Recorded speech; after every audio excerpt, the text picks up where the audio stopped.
In my past life, I made the worst mistake of my existence. Against my family's wishes, I broke off my engagement with Ethan and chose to be with Julian, a man I believed to be my true love. I poured my heart, my wealth, and my entire existence into helping him rise to power. My family's name and fortune paved his path to success, but once he reached the top, he discarded me like a used pawn. He married his childhood sweetheart, Olivia, and in front of the entire world, humiliated me. From the beginning to the end, I never loved Miss Ava. It was all her wishful thinking, he declared in front of the media. Olivia, standing by his side, flashed a victorious smile. Julian and I have endured so many hardships, she said sweetly. Even though Miss Ava tried to steal him away with her family background, we never gave up on each other.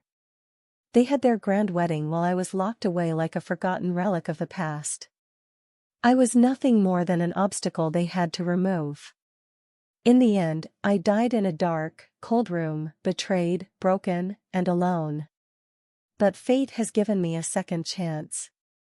This time, I won't be their fool.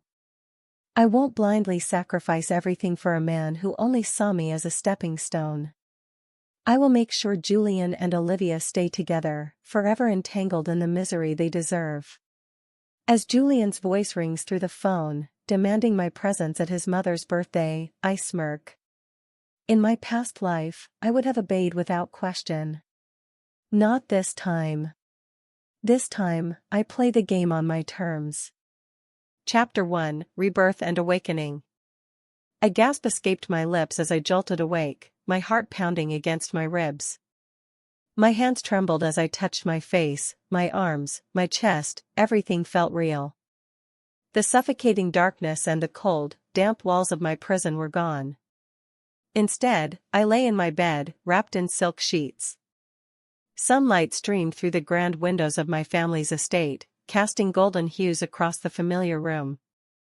I turned to the vanity mirror and froze. Staring back at me wasn't the broken woman who had wasted her life for a man who never loved her. It was me, Ava Kensington, before my downfall. My skin was unmarked by grief, my eyes still held a spark of life. My mind raced, struggling to comprehend the impossible. Had fate truly given me a second chance? Memories of my past life crashed over me like a tidal wave. Julian. Olivia. Their betrayal.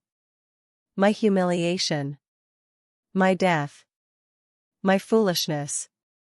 I had thrown away the love and loyalty of my family for a man who had used me like a disposable pawn.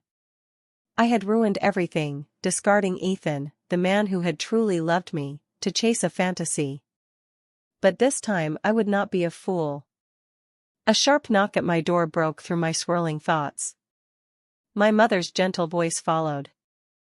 Ava, sweetheart, are you awake? Tears pricked my eyes. In my past life, I had ignored her concern, distancing myself from my family for Julian.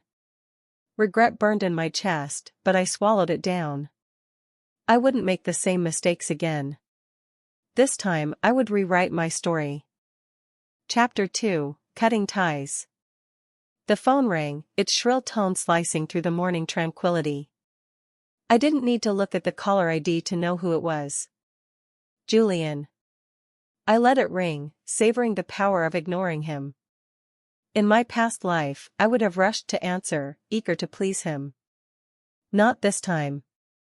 A message followed, be at my mother's birthday party tonight. Wear something appropriate. How arrogant. How entitled. Instead of meekly following his command, I made a decision. If I had to attend, I would make an entrance he would never forget. That evening, I arrived in a crimson gown that hugged my figure, dripping in diamonds that sparkled under the chandelier's glow. The moment I stepped into the hall, the room fell silent. Eyes turned toward me, admiration and jealousy swirling among the whispers. Julian's face darkened. Olivia's smile faltered. Ava, Julian began, his voice low, warning. What are you doing? I smiled, a slow, calculated expression. Enjoying the evening, of course. I turned my attention to his mother, presenting her with an extravagant gift.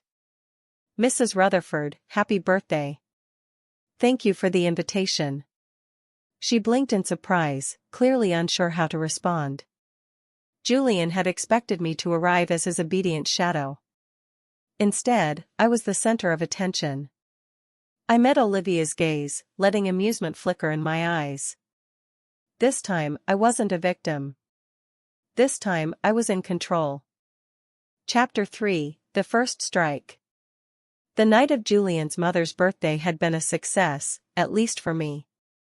I had made my presence known, reclaiming my dignity while subtly undermining Julian and Olivia. But that was only the beginning. If I wanted true revenge, I needed to hit them where it hurt most. Their power, their wealth, their security, it all depended on me. In my past life, I had blindly funneled resources into Julian's company, ensuring his rise to prominence. He had taken everything from me, my family's connections, financial support, and my reputation, only to discard me when I was no longer useful. Not this time. I sat in my father's grand study, my hands resting on the cold, polished wood of his desk. Across from me, my elder brother, Daniel, regarded me with a mix of curiosity and skepticism. You want to cut all financial ties with the Rutherford family? He repeated, raising an eyebrow. Yes, I said firmly. And I want it done immediately. Daniel leaned back, tapping his fingers against the armrest. You fought for years to convince our family to invest in Julian's company, and now you want to pull out. What changed? Everything. But I couldn't tell him the truth. Instead, I met his gaze with quiet conviction. I made a mistake trusting Julian. I see that now. Daniel studied me, searching for deception. In the past, he had tried to warn me, but I had been too blinded by love to listen. Now, I was giving him the answer he had always wanted to hear. Fine, he finally said. I'll handle it. But don't expect Julian to take this lightly. I smiled. I'm counting on it. By morning, the withdrawal of funds was official. Julian's company would feel the loss immediately. His ongoing projects, expansions, and investments had all relied on my family's backing. The moment the news broke, I received an urgent call. Julian. This time, I answered. Ava, what the hell is going on? He demanded, his voice sharp with barely concealed panic. I leaned back in my chair, tracing idle circles on the desk. Good morning to you too, Julian. Don't play games with me. Your family just pulled out of our partnership. What are you thinking? I let silence stretch between us, relishing his frustration. Then, in the calmest voice possible, I said, I'm simply correcting a mistake. Julian cut himself off, his breath heavy on the other end. Then, his tone shifted, turning sickeningly smooth. Ava, if this is about last night, let's talk. I know you're upset. I'm not upset, I interrupted. I'm done. And with that, I hung up. I knew Julian wouldn't give up so easily. He would fight, manipulate, and scheme to regain control. But this time I was ready. Chapter 4, A Second Chance at Love? For the first time in my two lives, I was free from Julian's grasp. Cutting off my family's financial support was only the beginning, but I knew he wouldn't let me go so easily. He was a man who thrived on control, and losing his greatest asset, me, would drive him to desperation. But I wasn't thinking about Julian today. Today, my mind was on someone I had foolishly cast aside in my past life. Ethan. I still remembered the way I had broken his heart. The disappointment in his eyes when I told him I loved Julian. He had been the perfect fiancé, kind, loyal, and devoted. But I had been too blind to see his worth, chasing after a love that never truly existed. Now, fate had given me another chance. I sat in my car, parked in front of his family's law firm. It was a grand building, sleek and modern, reflecting the prestige of the Lancaster family name. Ethan was set to inherit the firm one day, but back then, I hadn't cared. I had been too obsessed with Julian's ambitions to recognize Ethan's quiet strength. Taking a deep breath, I stepped out of the car. I had no idea if he would even agree to see me, let alone forgive me. Inside, the receptionist looked up, her eyes widening slightly in recognition. "Miss Ava?" I nodded. "Is Ethan available?" She hesitated. "He's in a meeting, but I can." Before she could finish, a familiar voice echoed from the hallway. "Ava?" I turned to see him standing there, just as I remembered, tall, composed, and effortlessly handsome. But there was something different in his gaze now. A guardedness that hadn't been there before. "Ethan," I greeted, keeping my voice steady. He approached, his expression unreadable. "It's been a long time." "Not that long," I said with a small smile, though my heart pounded. "What do you want?" His tone was polite, but distant. I had expected this. In my past life, I had shattered his trust beyond repair. Now, I had to prove I was not the same foolish girl who had once thrown him away. "I just wanted to talk," I admitted. Ethan studied me for a moment before nodding toward his office. 5 minutes. That was more than I had hoped for. Inside, the office was sleek and minimalistic, just like I remembered. He took a seat behind his desk, waiting for me to speak. "I know I don't deserve your time," I began carefully. "But I also know that I made a terrible mistake." Ethan's expression remained neutral. "Which one?" I swallowed. "Walking away from you." For the first time, his mask slipped, just for a second. A flicker of something, pain, maybe, crossed his eyes before he shut it down. "Ava," he said slowly, "that was a long time ago." "But I regret it," I said softly. "More than you know." He exhaled, leaning back in his chair. "Regret doesn't change the past." "No," I agreed. "But maybe it can change the future." Ethan didn't respond right away, and I knew trust wouldn't be rebuilt overnight. But I was patient. And this time I wouldn't make the same mistake. Chapter 5, Julian's Desperation.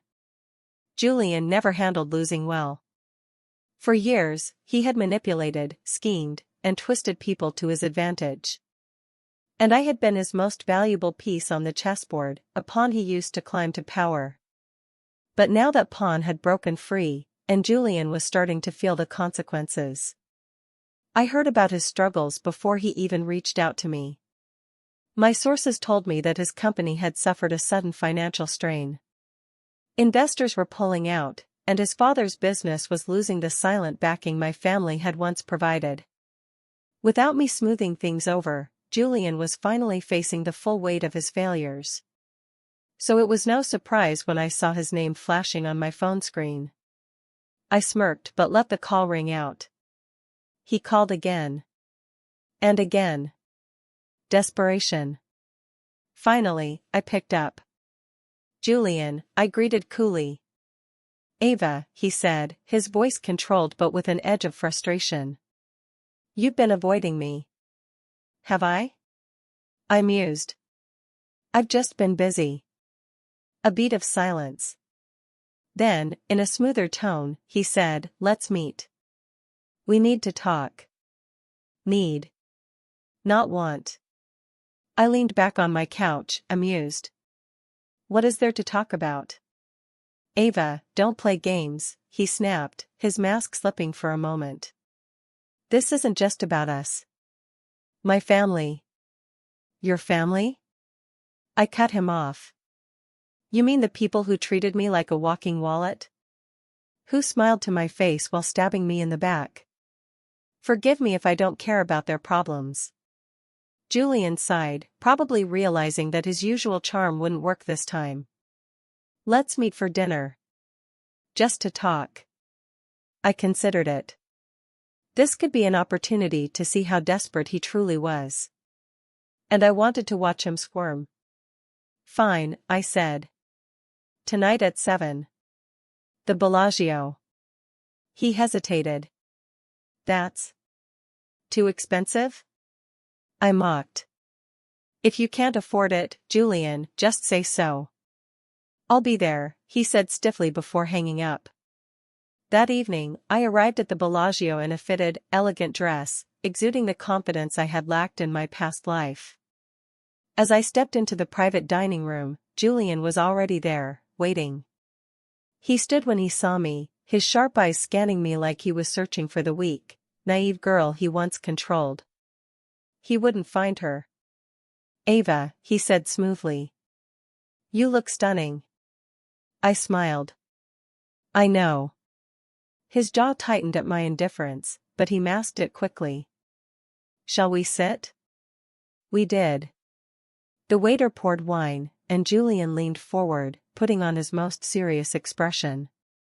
Listen, I know things have been tense between us. I raised an eyebrow. Tense? That's an interesting way to describe betrayal. He exhaled sharply.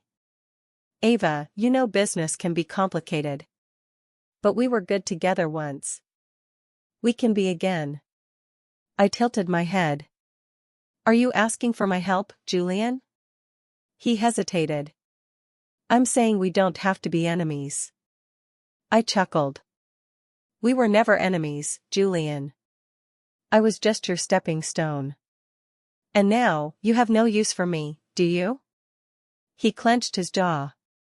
That's not true. Then why are you here? I asked, my voice turning cold. His silence was all the answer I needed. I leaned back, satisfied. Enjoy your dinner, Julian. You'll need your strength for what's coming. With that, I stood, leaving him at the table, drowning in his own downfall. Chapter 6, Olivia's Schemes. Julian wasn't the only one struggling to hold on to the illusion of power. Olivia had always played the perfect role, soft-spoken, sweet, and innocent. The woman who endured so much to be with Julian. But underneath that carefully crafted mask was a snake. And a desperate snake was the most dangerous kind. The moment news spread that I had cut ties with Julian's family, Olivia wasted no time making her move. Rumors started trickling into high society circles, whispers that I was bitter and vengeful, that I was trying to destroy Julian out of jealousy. That I was a scorned woman who couldn't handle losing. I laughed when I first heard them. She really thinks this will work? I mused as I sipped my coffee, lounging in my office. She's banking on people seeing you as the villain, my assistant, Clara, replied, handing me a stack of reports. And some are already believing it. I flipped through the papers, screenshots of social media posts, articles hinting at my obsession with Julian, and even a fake leak suggesting I had tried to bribe one of his business partners to ruin him. Olivia was playing dirty. But I had spent an entire lifetime underestimating her. That wouldn't happen again. Let's turn the tables, I said, a smirk forming. If Olivia wants to paint me as a villain, let's make sure she looks like the liar she truly is. The first step was controlling the narrative. I attended a charity gala that evening, dressed in soft pastels, my demeanor nothing but warm and composed. I greeted acquaintances, exchanged pleasantries, and acted completely unbothered. Reporters, waiting for a scandal, were disappointed. One approached me hesitantly. Miss Ava, there have been some claims that you're targeting Julian's family. Do you have anything to say about these allegations? I gave a gentle smile, feigning confusion. Targeting? That's a strong word. I tilted my head. I simply chose to walk away from people who didn't appreciate me. I wish them well, truly. I hope Julian and Olivia find the happiness they always claimed to have. The reporters exchanged looks. This wasn't the reaction they expected. But, I continued, lowering my voice just slightly, it's interesting, isn't it? The moment I focus on myself, suddenly there are all these stories about me. Almost as if someone is trying to control how the public sees me. The seed was planted. By the next morning, the narrative had shifted. People began questioning the sudden flood of rumors against me. Why was Olivia so focused on me when she supposedly had the man of her dreams? Then, a scandal broke, one I had carefully orchestrated. A former friend of Olivia's came forward, revealing old messages of Olivia complaining about Julian before she married him. Screenshots of her calling him an idiot I have to babysit and not as charming as he thinks he is flooded social media. The public loved the irony. The woman who painted herself as the devoted, selfless lover was now exposed as an opportunist. And as for me? I remained quiet, letting the storm rage around Olivia. She had tried to tarnish my name. Instead, she had destroyed her own. Chapter 7: Gaining Allies. The downfall of Julian and Olivia wasn't just about revenge, it was about strategy. I had already cut off their financial lifeline, but if I wanted to ensure their collapse, I needed allies. People who had power, influence, and, most importantly, reasons to stand against them. In my past life, I had been so focused on Julian that I ignored the real players in the business world. This time, I wouldn't make that mistake. The opportunity came during an exclusive business conference, one that I had previously skipped because Julian had convinced me it wasn't important. What a fool I had been. The room was filled with CEOs, investors, and influential figures who shaped the economy. I could already see alliances forming, deals being discussed over glasses of champagne. I had done my research. There were 3 key figures I needed to win over. First, Mr. Lancaster, a seasoned investor who had once considered working with Julian's family but backed out due to their arrogance. He respected intelligence and long-term vision. Second, Eleanor King, the head of a luxury brand empire.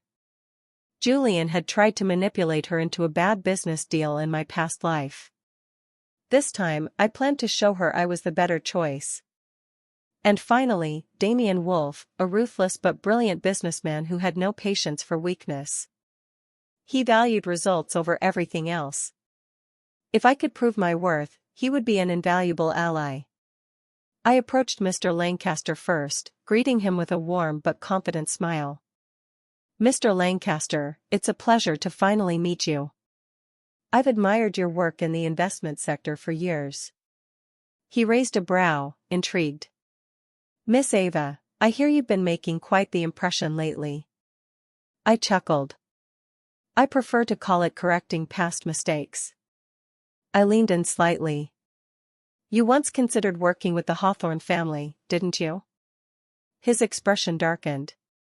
A waste of my time. Then let me offer you something better.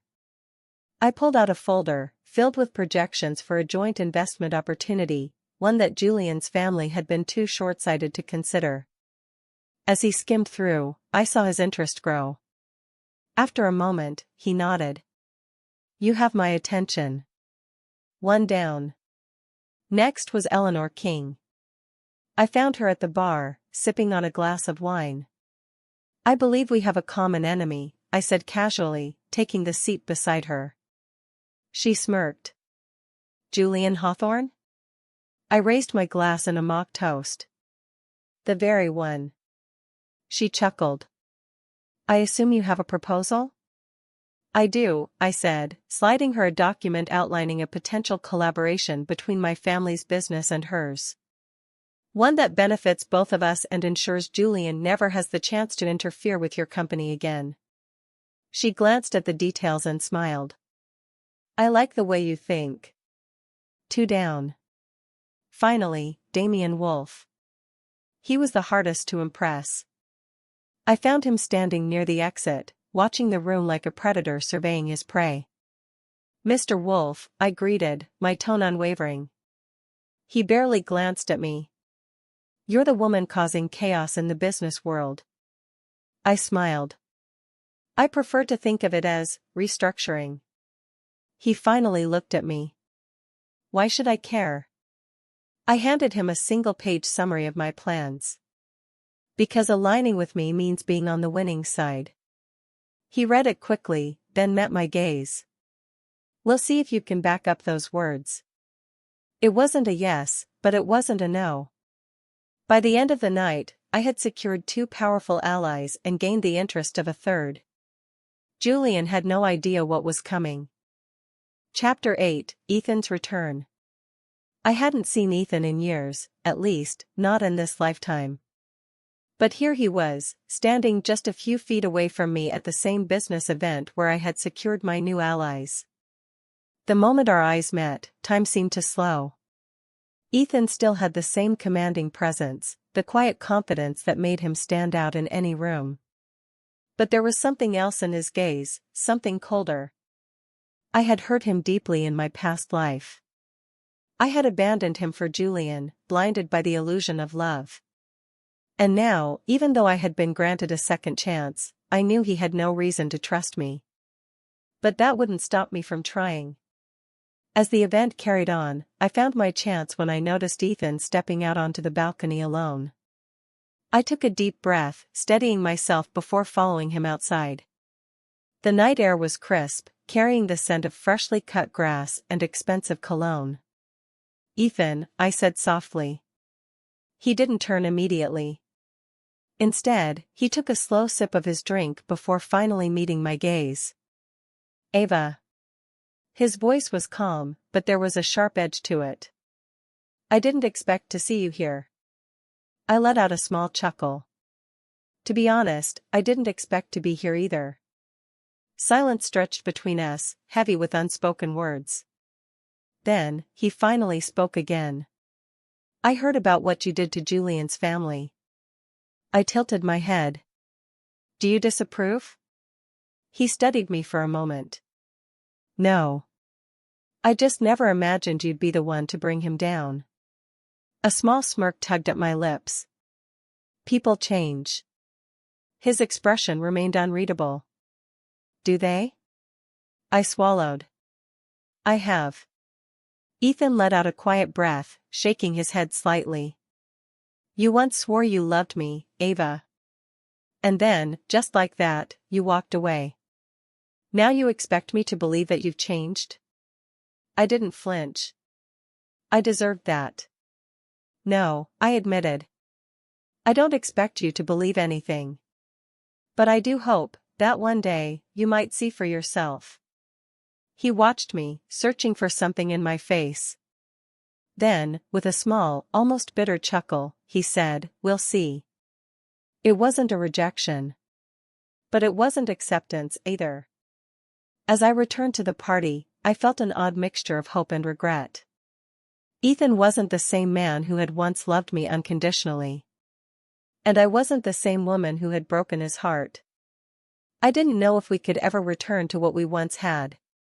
But at least now, I had a chance to prove that I was no longer the foolish girl who had thrown everything away. And I intended to take it. Chapter 9, Julian's Descent. Julian had always believed himself untouchable. He thrived on control, using charm and manipulation to bend the world to his will. But now, for the first time, his world was crumbling around him, and I was the one pulling the strings. I had taken away the financial support he once took for granted. His family's business, once bolstered by my influence, was now struggling to stay afloat. His father, once proud and powerful, was now losing credibility in the business world. And Julian? He was growing desperate. I saw it in the way he moved at events, forcing smiles that didn't reach his eyes. I saw it in the way he called me, his voice tinged with an urgency he tried to mask. But I wasn't the same woman who once worshipped him. I wasn't answering his calls anymore. One evening, as I was reviewing documents in my office, my phone rang. I glanced at the screen. Julian.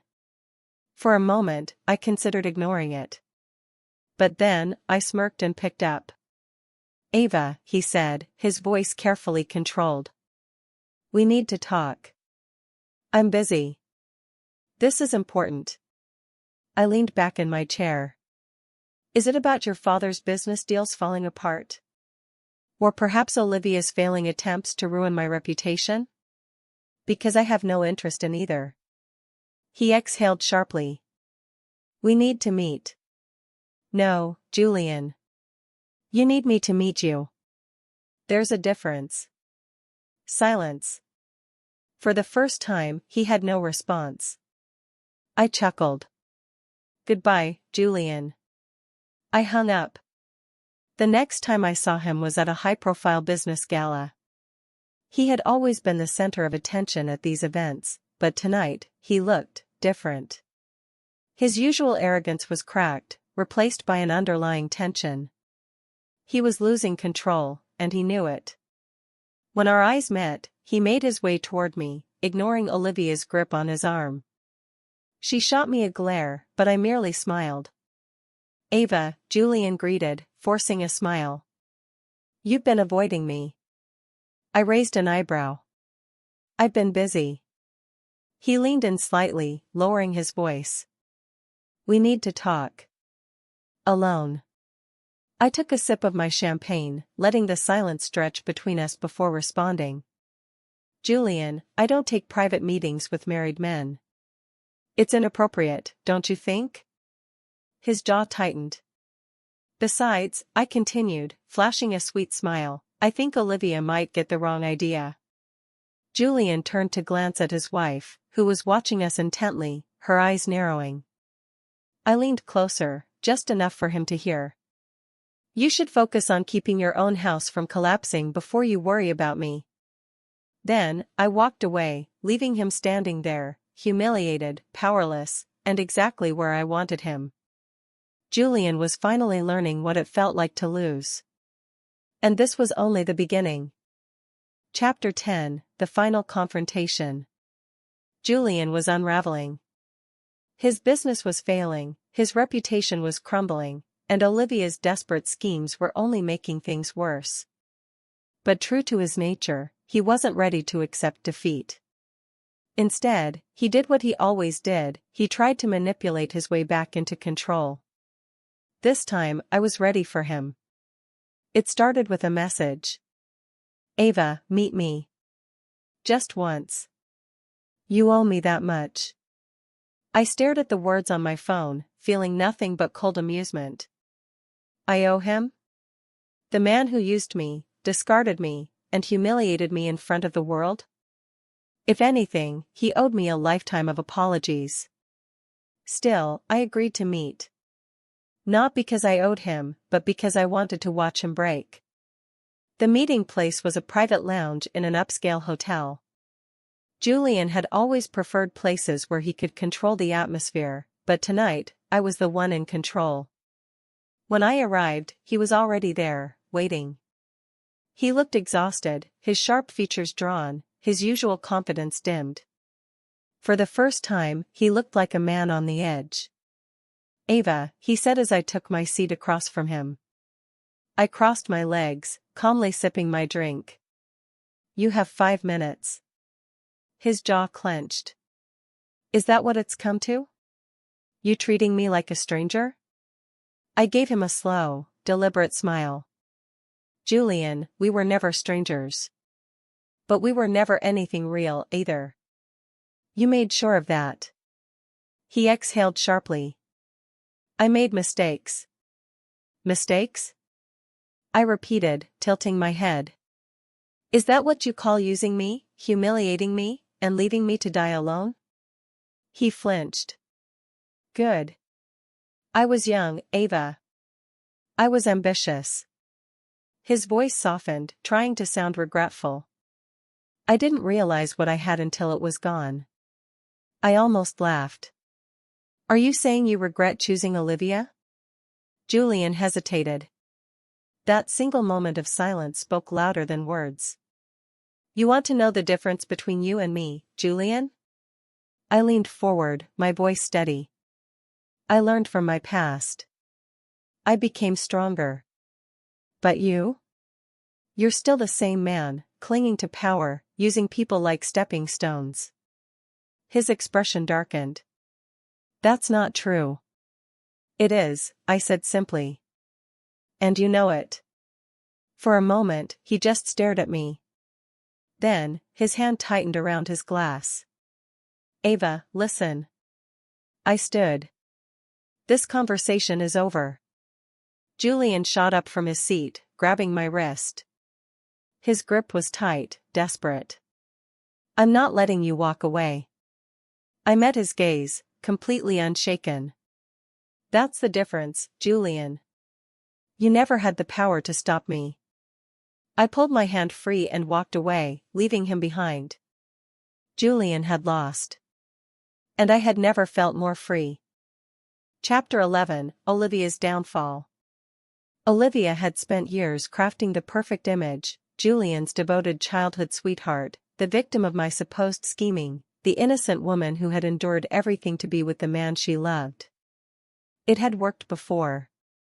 The public adored her, saw her as the woman who triumphed over an heiress who had tried to steal her man. But that was in the past. Now, the world was starting to see the cracks in her perfect mask. The first real blow came when Julian's business began to collapse. Investors were pulling out, board members were panicking, and their once stable empire was crumbling. Without my family's influence, Julian had no safety net. And Olivia? She had no idea how to survive without him. The moment I had been waiting for finally arrived when a scandal broke out, one that had nothing to do with me but everything to do with Olivia.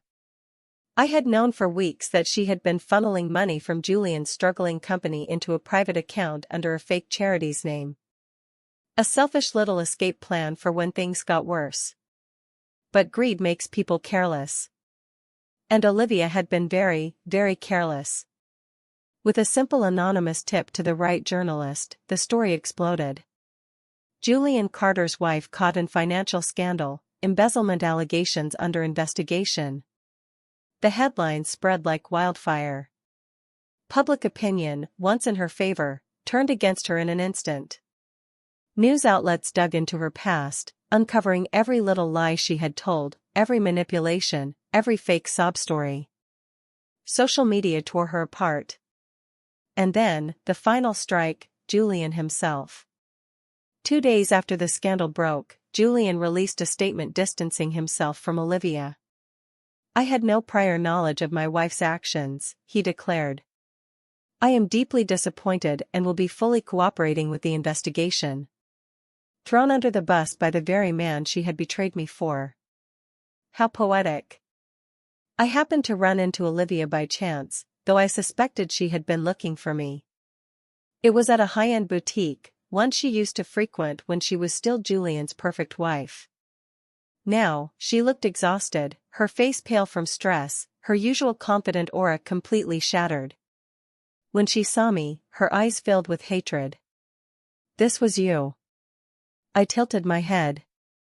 Me? Olivia, you stole that money all on your own. You ruined my life, she hissed. I gave her a slow, deliberate smile. No, Olivia. You did that all by yourself. She trembled with rage, but I could see the truth in her eyes. She knew I was right. I had waited for this moment, but standing there, watching her fall apart, I felt nothing. No hatred. No satisfaction. Just a sense of finality. Olivia was finished. And I was finally free of her shadow. Chapter 12, Justice for the Past. The fall of Julian and Olivia was satisfying, but it wasn't enough. Not yet. They had taken everything from me in my past life, my love, my dignity, my family's wealth. Their betrayals had cost me more than just money, they had stolen years of my life. This time I would take back everything they had stolen, down to the last cent. Julian's company was already crumbling, but I had no intention of letting him walk away unscathed. My family's lawyers had been gathering evidence for weeks, contracts, financial records, and old deals where Julian had used my father's name to secure investments. Deals that were, upon closer inspection, full of fraudulent claims. Julian had used my family's reputation to prop up his business, but without us, those deals were now liabilities.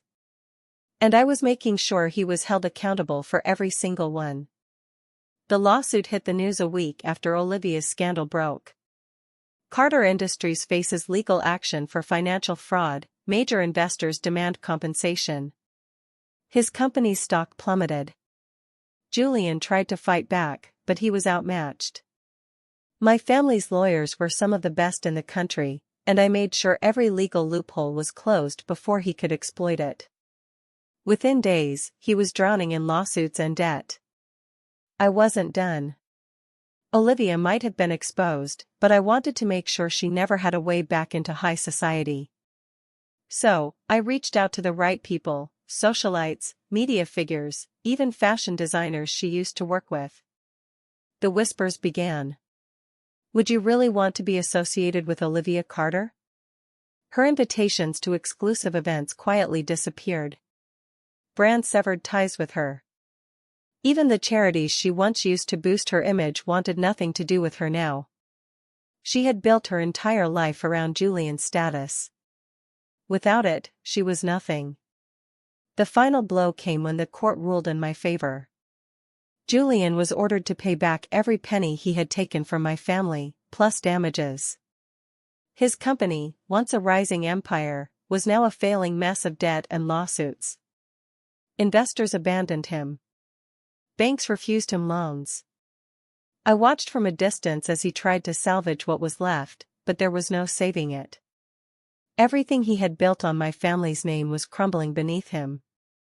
And I didn't feel a shred of sympathy. The day he finally broke was the day he came to see me. I was in my office, overlooking the city skyline, when my assistant informed me of his arrival.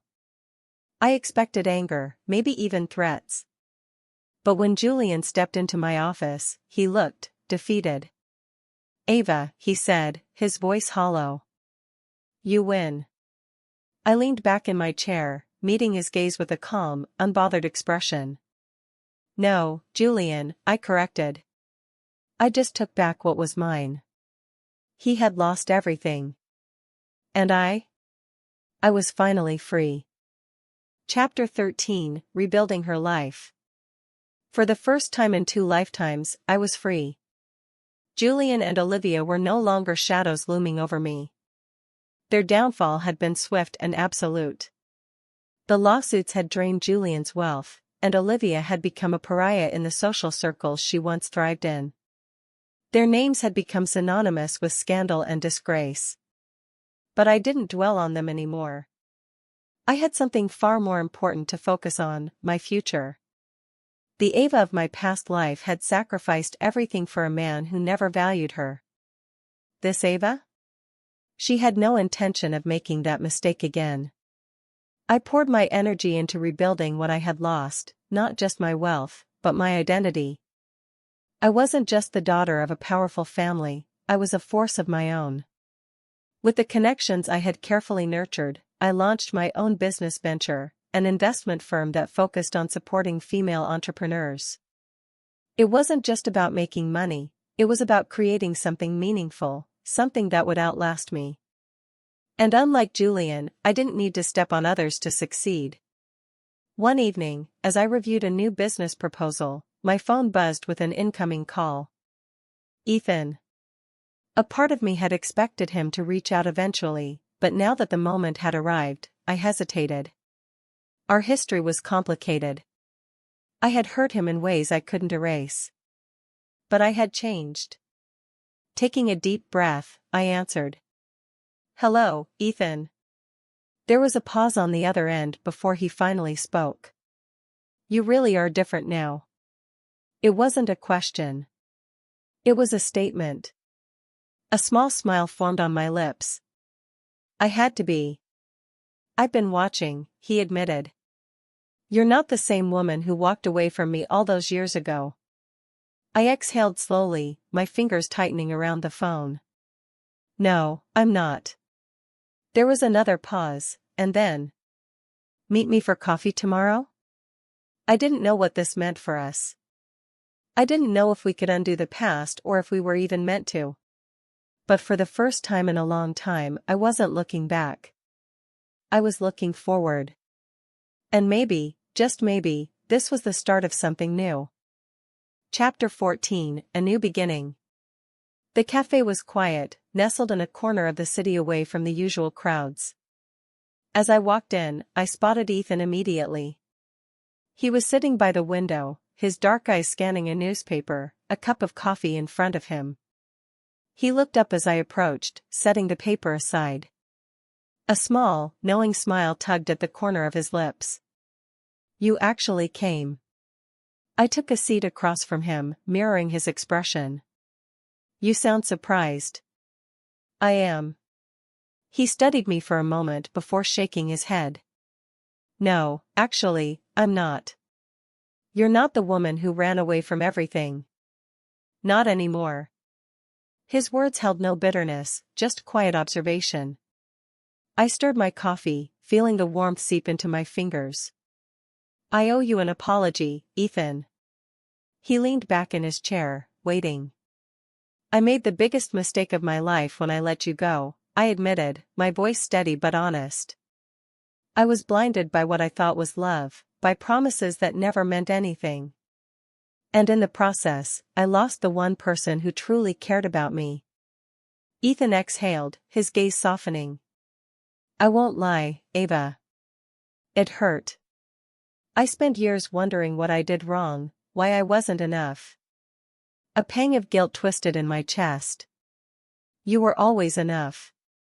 I was the one who didn't see it." Silence stretched between us. For the first time, there was no weight of anger, no resentment.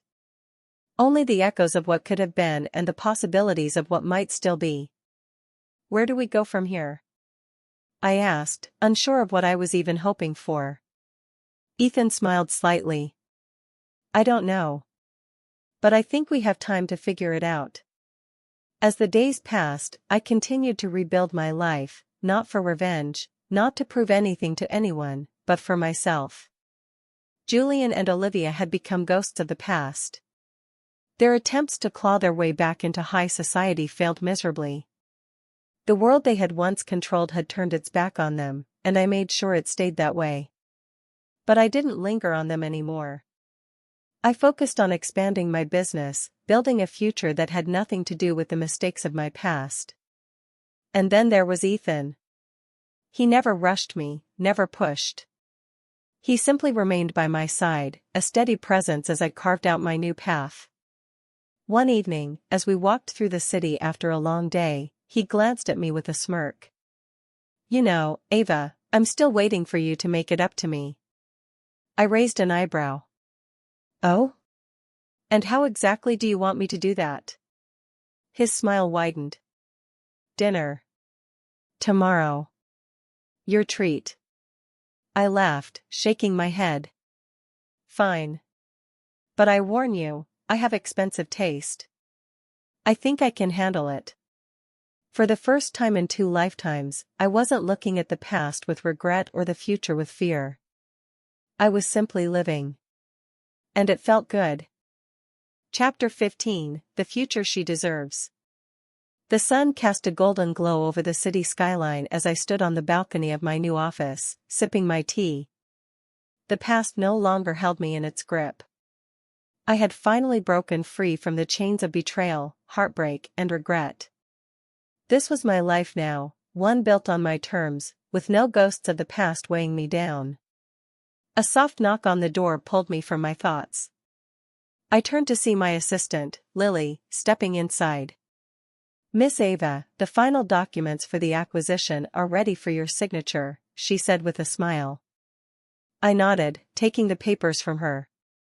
This deal would cement my place in the business world as a force to be reckoned with.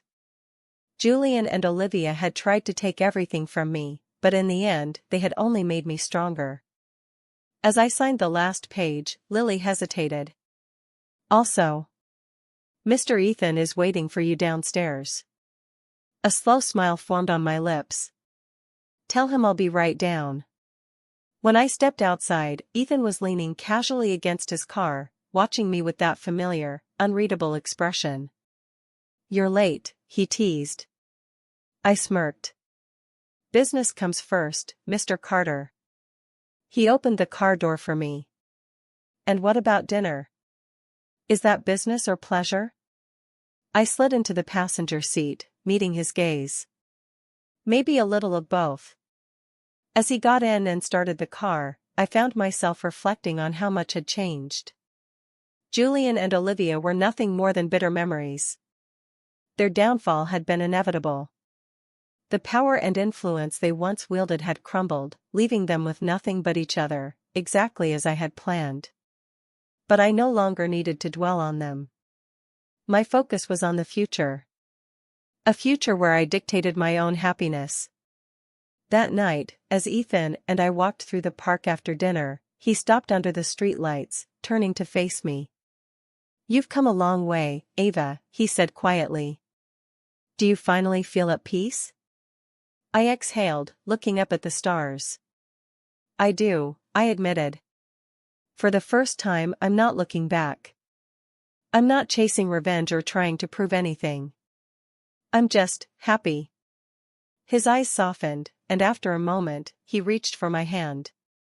"And what about us?" he asked. "Where do we go from here?" I smiled, lacing my fingers with his. "Wherever we want."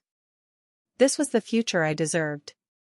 A future where I wasn't bound by past mistakes, where love wasn't a burden but a choice. And for the first time I was choosing myself. Know your turn. If you loved Ava's journey of redemption, strength, and second chances, don't forget to like, comment, and subscribe. What did you think of Ava's final decision? Should she have chosen love or complete independence? Let me know your thoughts in the comments. For more gripping stories filled with drama, betrayal, and empowerment, hit the notification bell so you never miss an update. Thank you for watching.